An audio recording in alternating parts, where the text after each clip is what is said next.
Hello and welcome to this video on moral hazard. So in this video we're going to look at what is meant by moral hazard and then explain how moral hazard can lead to market failure.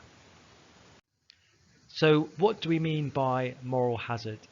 Moral hazard is when individuals have incentives to alter their behavior when their risk or the consequences of bad decision making is borne by others. So we have a split here between the decision maker and who bears the consequences of this decision.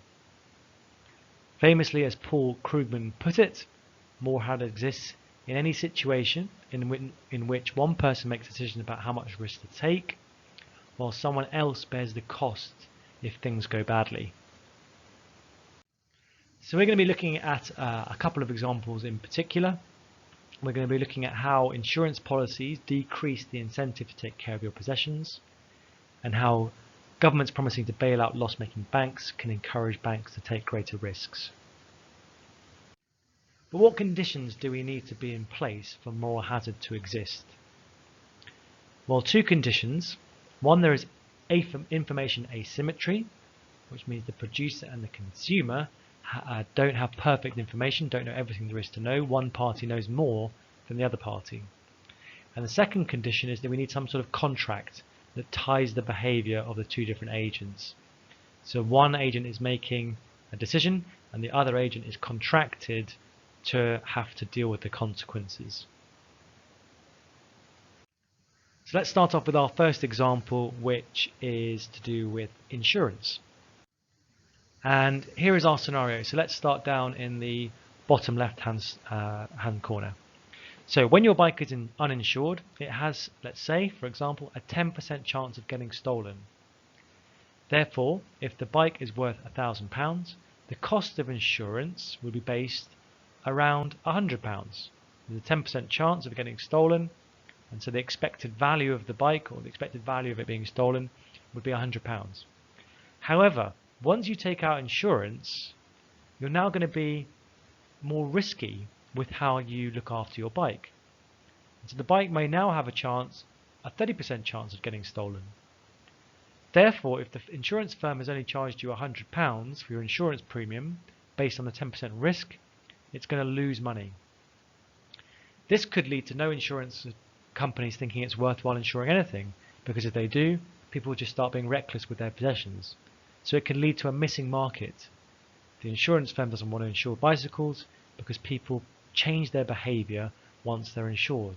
There is the existence of this moral hazard, and so it might lead to a valuable service from society's perspective not being provided.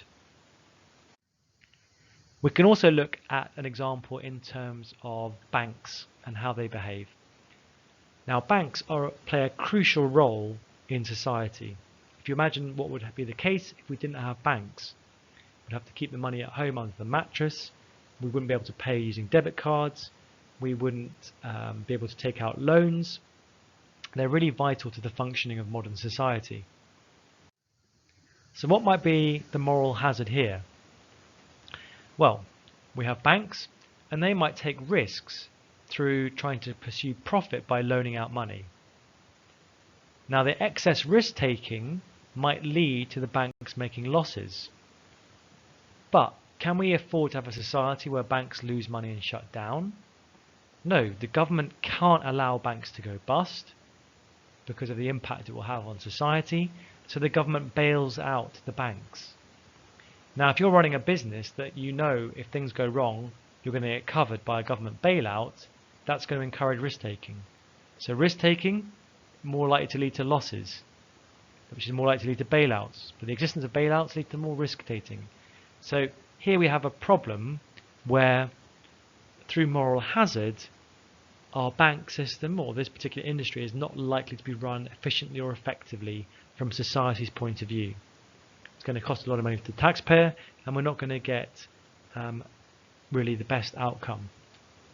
So here again, moral hazard, the bank's risk taking, the cost of that being borne by the government, a different party, might lead to market failure.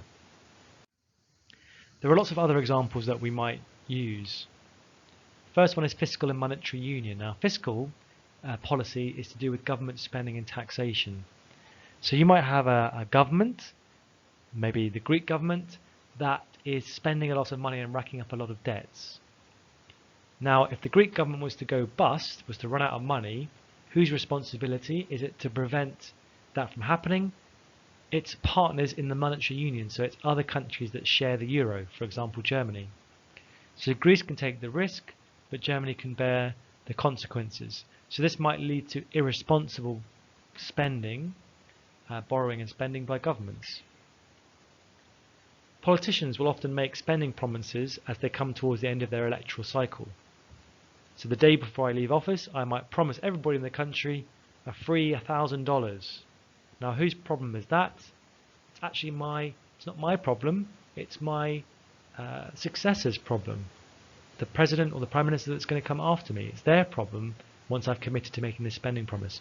So I don't bear the consequence for my action, and so I'm not likely to behave in a particularly rational or desirable way. This can often happen in management situations.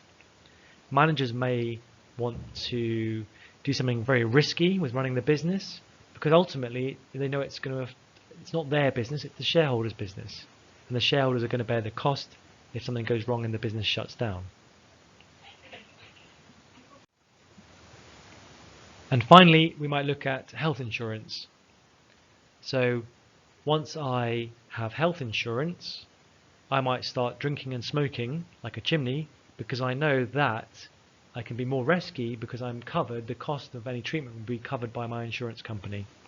So I might behave in a very different way that's not really desirable because the consequences of my actions are being covered by the insurance company.